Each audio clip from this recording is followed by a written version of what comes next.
Hello everybody and welcome to another episode. In today's episode I am going to show you how to replace the front brake pads on any Chrysler PT Cruiser from the year 2003 and up.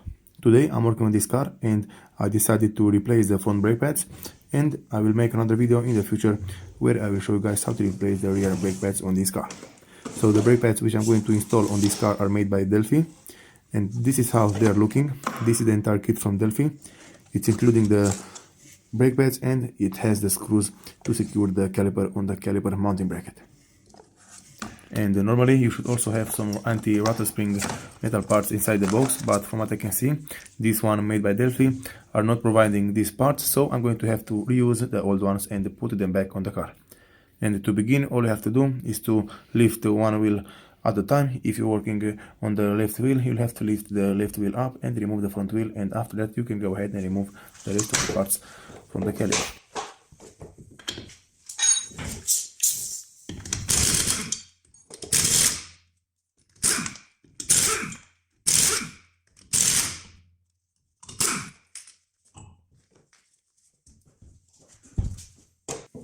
After you remove the front wheel, you'll have to remove those two bolts which are securing the caliper mounted on the caliper mounting bracket. You'll have one right here at the top and you'll have another one right here at the bottom. And to remove those two bolts, you'll have to use a 12mm socket or key or any tool which you have in the garage. You'll have to use a 20mm size tool to remove the bolts from the caliper.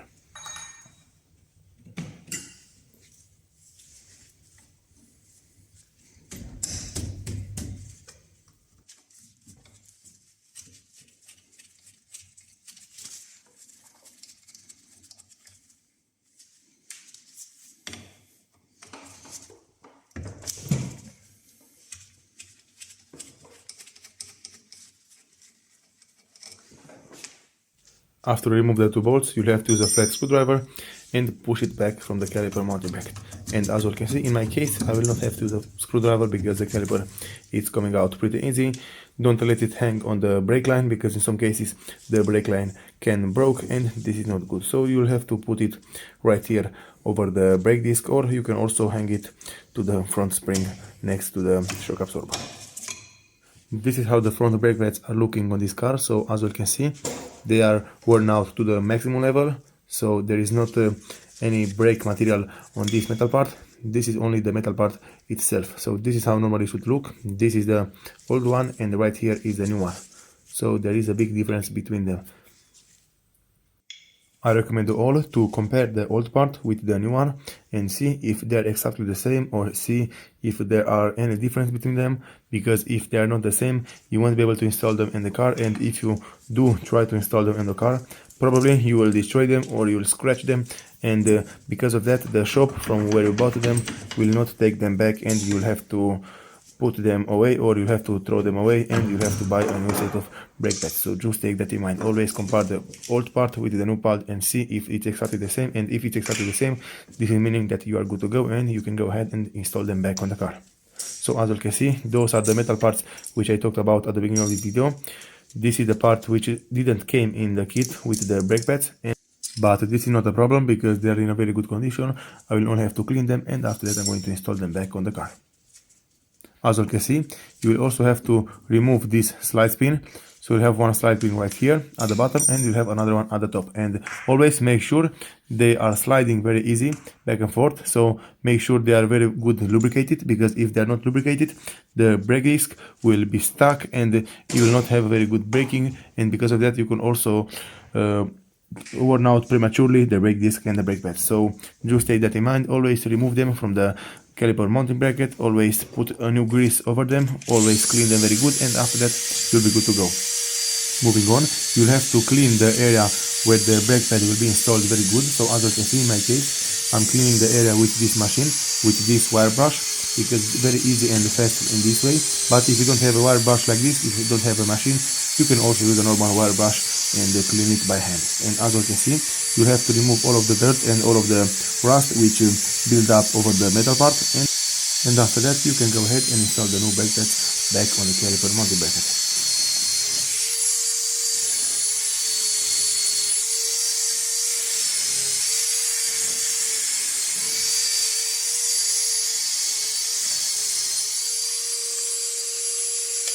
Right now I'm also cleaning the metal part which didn't came in the kit with the brake pads, like I told you at the beginning of this video. So you have to clean them very good, and after that you can go ahead and put them back on the caliper mounting bracket.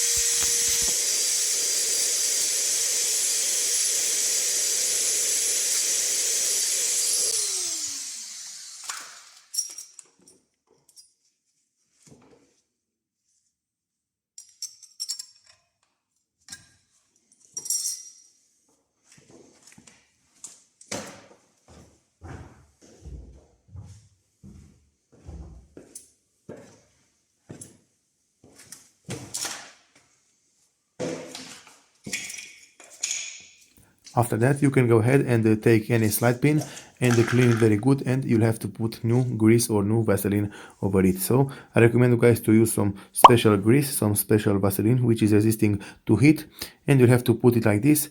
Don't put it too much because you don't want to make it come out from the boot.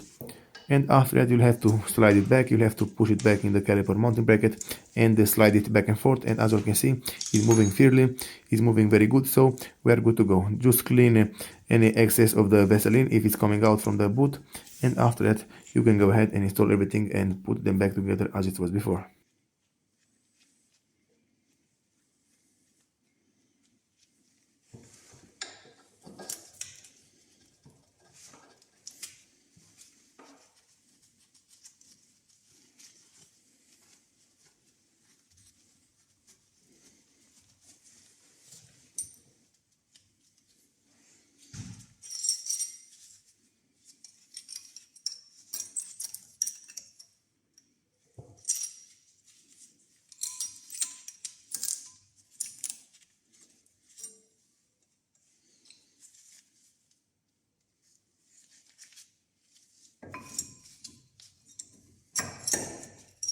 When you install the new brake pads back on the car, you'll have to make sure that you put the brake pad with the warning metal part inside the caliper. So you'll have one brake pad with this metal part installed on it, and you'll have to put it inside the caliper or inside the brake disc like this.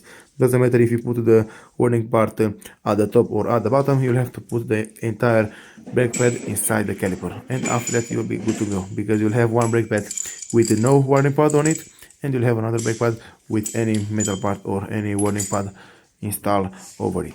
And after that you can go ahead and push the caliper. You'll have to use a special press to push the piston inside the caliper. In my case this is how the press is looking.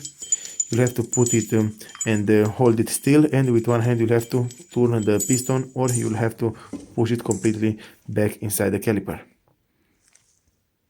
Normally this is very easy, but in some cases the caliper can be stuck and the piston can be stuck inside the caliper, and it will be for you a little bit difficult to push the piston.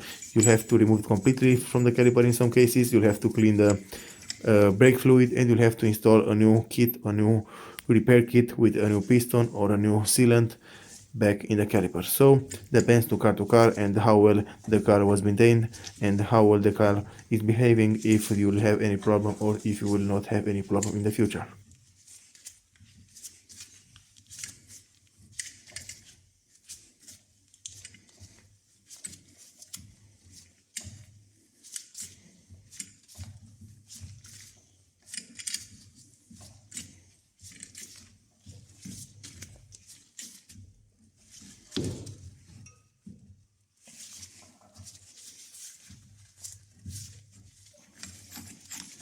In this moment the piston is fully pressed inside the caliper, is not going in anymore, so this is meaning that the piston is fully pressed.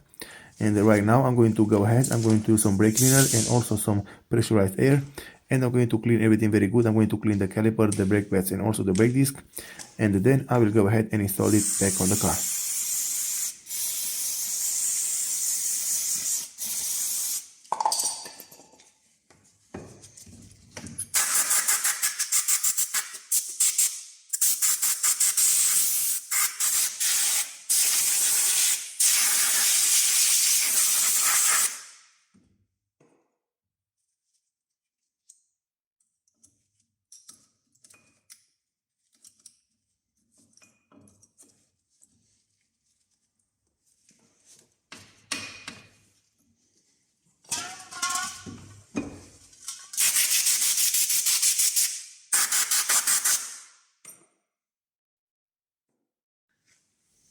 Okay everybody, so just remember, like I told you earlier, you'll have to use the brake pad with this warning pad, with this warning metal part inside the caliper, inside the brake disc. So in my case, I'm going to use this one. I'm going to put the warning pad at the bottom because I think that this is very good. In this way it's very good. And I'm going to put it back on the car, and from here you'll have to tighten everything back together as it was before. You'll have to use new screws which came in the kit, and after that you'll be ready to go.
Right now, I'm done with installing the new brake pads back on the car, and after you're done doing this, I recommend all to go inside the car and press the brake pedal a few times until the piston is building some pressure, until the caliper is building some pressure, and until you feel that the brake pedal is very hard. So this is meaning that everything is good. This is meaning that the piston is fully pressed and is touching the brake pads and it's ready to go. So this is how to replace the brake pads on a Chrysler PT Cruiser.